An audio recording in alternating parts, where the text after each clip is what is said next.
매수는 기술이고 매도는 예술이다. 매도할 때는 수급 동향을 깊이 보라.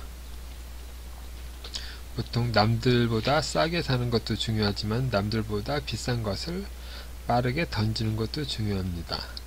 투자 자금에 따라 달라지긴 하지만 가치 투자자나 장기 투자자는 종목을 선택한 후 거래량이 바닥일 때 주식시장을 사 모읍니다. 그리고 주식이 올라서 거래량이 늘어나면 주식을 팝니다. 마젤란 펀드가 77년부터 93년까지 2700%의 수익률을 올렸습니다. 그런데 투자자 중에서 수익을 올린 사람들은 거의 소수에 불과합니다. 그 이유가 무엇이냐면 주식이 많이 빠질 때는 환매하느라 바쁘고 주식이 오를 때는 다시 가입하느라 바쁘기 때문에 이게 내려갈 때는 팔고 올라갈 때는 매수를 했기 때문입니다. 원래 반대로 했어야 되는데 대중은 거꾸로 가는 경향이 있습니다. 그리고 기술적 분석으로 보는 매수와 매도. 기술적인 거는 차트를 보고서 매매하는 건데, 첫 번째 볼린저 밴드와 투자 심리션. 볼린저 밴드는 수렴했을 때는 폭이 점점 줄어들고 시세가 올라갈 때는 폭이 늘어납니다. 그래서 시세가 줄어들었을 때 매수하다가 상한선과 하한선의 폭이 최대로 되면은 이제 매도할 준비를 해서 매도하면 됩니다. 그리고 투자 심리선을 볼 때도 투자 심리선이 내려갔을 때가 단기적인 바닥일 경우가 많고, 투자 심리선이 올라갔을 때가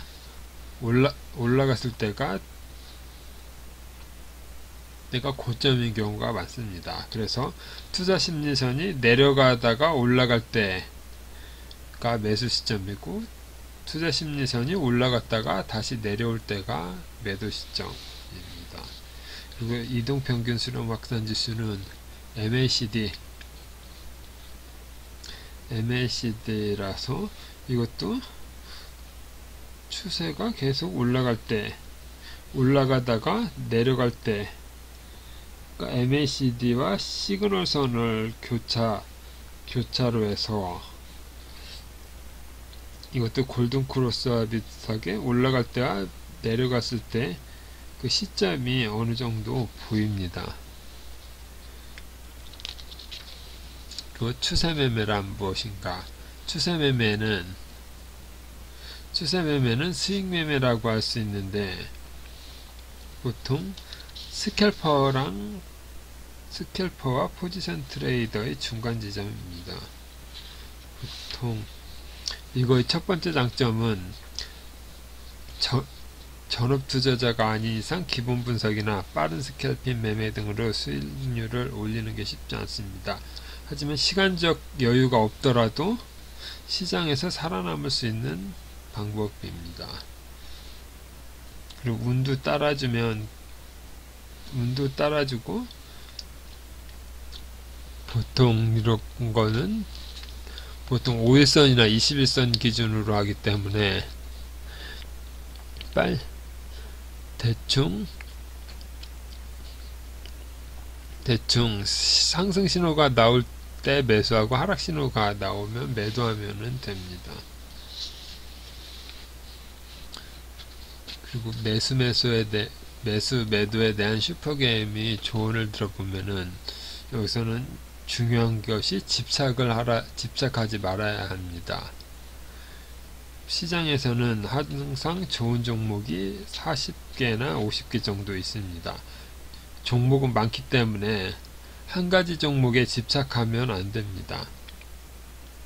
그리고 매매는 기계적으로 대응을 해야 됩니다. 시장이 흔들리면 매도하고, 또 시장이 올라가면 매수하고, 그렇게 하면 안 됩니다.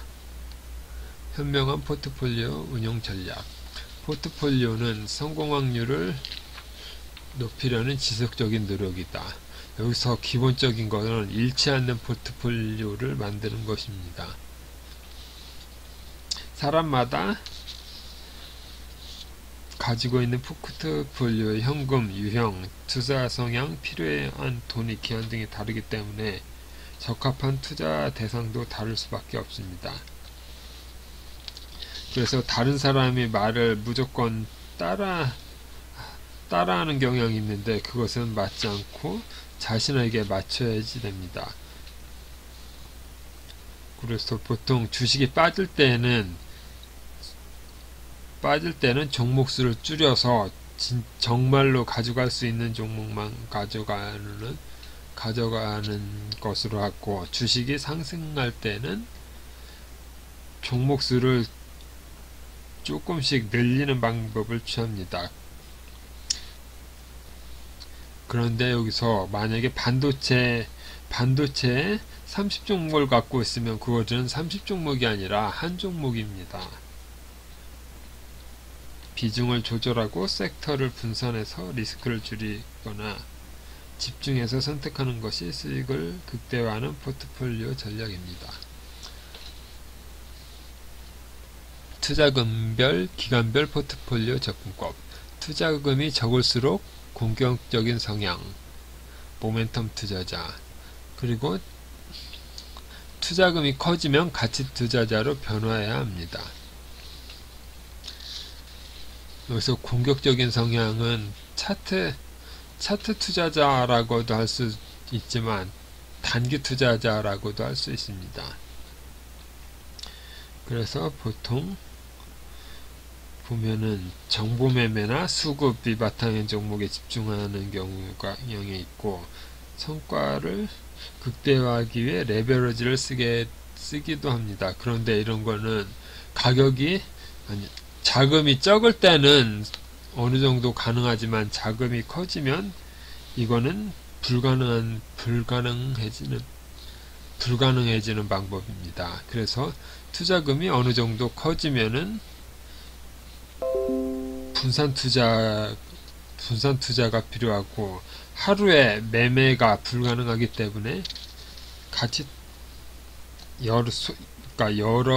매수할 때도 일주일 이상 필요하고 매도할 때도 일주일 이상이 필요하게 됩니다. 싸고 좋은 기업을 편입하는 순서. 보통 싸고 좋은 기업보다 여기서 보통 복리의 힘에 대한 이야기를 많이 하는데, 25%의 수익이 40번이면은 누구나 부자가 될 수 있습니다. 그런데 여기서 중요한 것은 손실이 나면은 이 공식이 적용이 되지 않습니다. 그리고 25%의 수익 이후 25% 수익 손실을 반복하면은 오히려 자금이 점점 줄어듭니다. 그래서 100%의 수익을 내는 것보다는 30%의 손실이 한번 나면은 100%의 수익을 까먹는 거기 때문에 큰 욕심을 내려놓고 잃지 않는 연습을 해야 합니다.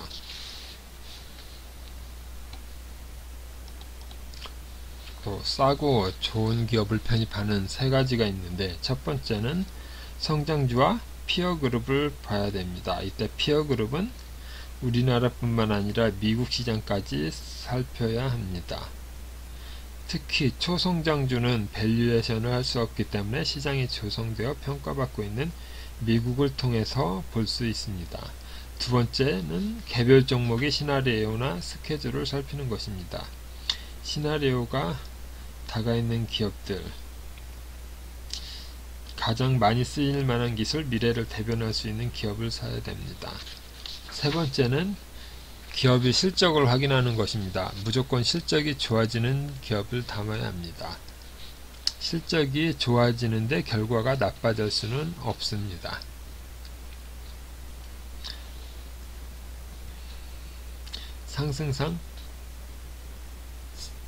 상승장, 조정장, 하락장에 대처하는 마인드 관리.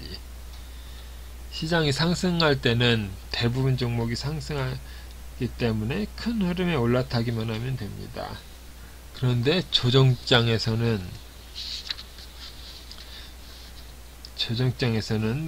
모든 종목이 오르는 것이 아니기 때문에 이때는 섣불리 움직여서는 안 됩니다. 그리고 겁먹고 좋은 주식을 시장에 내다 파는 게 아니라 정말로 싼 종목이 무엇인지, 어떤 종목을 남아서 추가 수익을 낼 것인지 빠르게 판단해야 됩니다. 이 주식이 하락한 것이 진짜 주식에 문제가 있는지 아니면 장이 빠지기 때문인지 그것을 판단해야 합니다. 그리고 하락장에서는 대부분의 종목이 하락하기 때문에 감정적인 손절을 금지해야 됩니다. 그래서 이렇게 하락하는 게 시장 때문에 하락한다면 다시 올라올 수 있기 때문에 무조건적인 손절은 하면 안 됩니다. 그리고 이럴 때는 테마주에 손을 대는 경우가 많은데, 테마주는 기업에 대한 확신이 없기 때문에 올라가는 거에 상한가 간 종목만 쫓아다니다 보면 오히려 고점에서 물리는 경우가 많습니다. 이벤트에 따른 전략적 비중 조절. 여기서 어떤 이벤트가 있다면 그것이 기업에 얼마나 영향을 미칠 것인가를 평가하고 그 이벤트가 언제 완성되는지를 파악한다. 여기서 2차전지를 보면 2차전지가 2차전지로 해서 현재 이 크기를 얼마나 매출이 오를 수 있을까, 그거를 생각하고 또 언제 완성되는가. 보통 보면 공장이 완성되는 시간이 있고 양산하는 것이 있기 때문에 그런 일정을 보면은 어느 정도 그 시점도 파악할 수 있습니다. 또 얼마나 더 담을 것인가.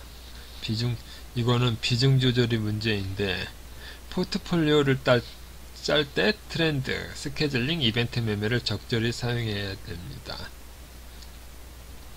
여기서는 기업의 일정을 모두 파악해야 되는데,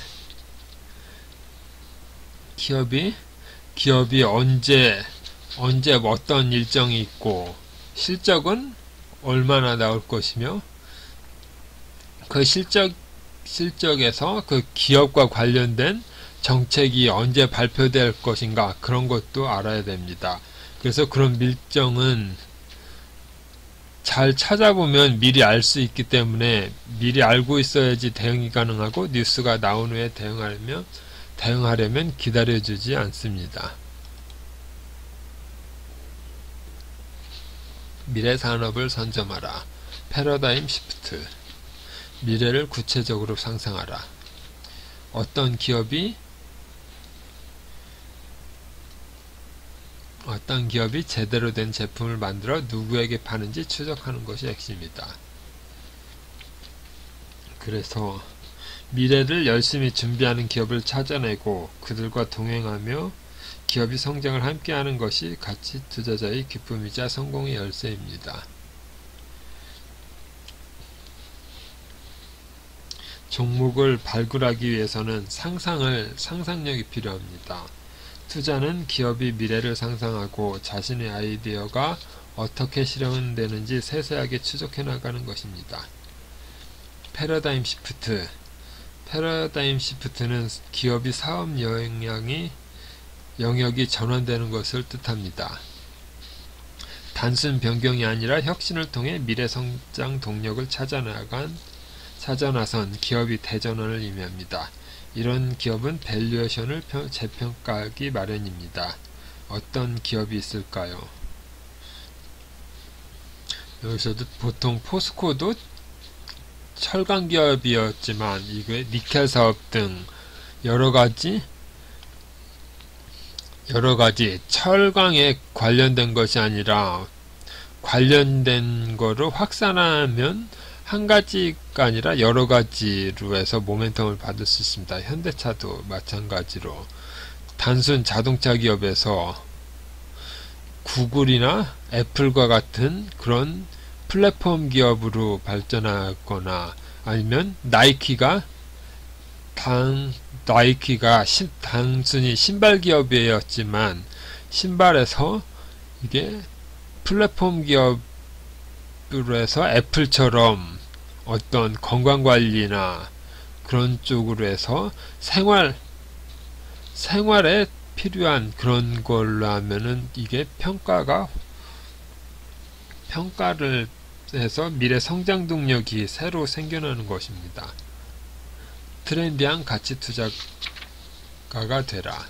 기업이 성장을 보는 트렌디한 가치 투자자. 여기서 보면 가치 투자자는 싸게 사서 단순히 비싸게 사는 것이 아니라 가치 투자자에서도 유연성을 부여해야 됩니다. 그것이 컴투스와 아프리카 TV로 될 수 있습니다. 트렌디한 가치 투자자로 거듭나기. 이건 작가의 경우를 보면은 처음에는 시클리컬 투자자였습니다. 경기민감주라고 또 하는데 경기민감주는 파동을 타는 주식입니다. 그래서 자동차, 반도체, 조선건설, 전기전자 이런 것들은 사이클을 타기 때문에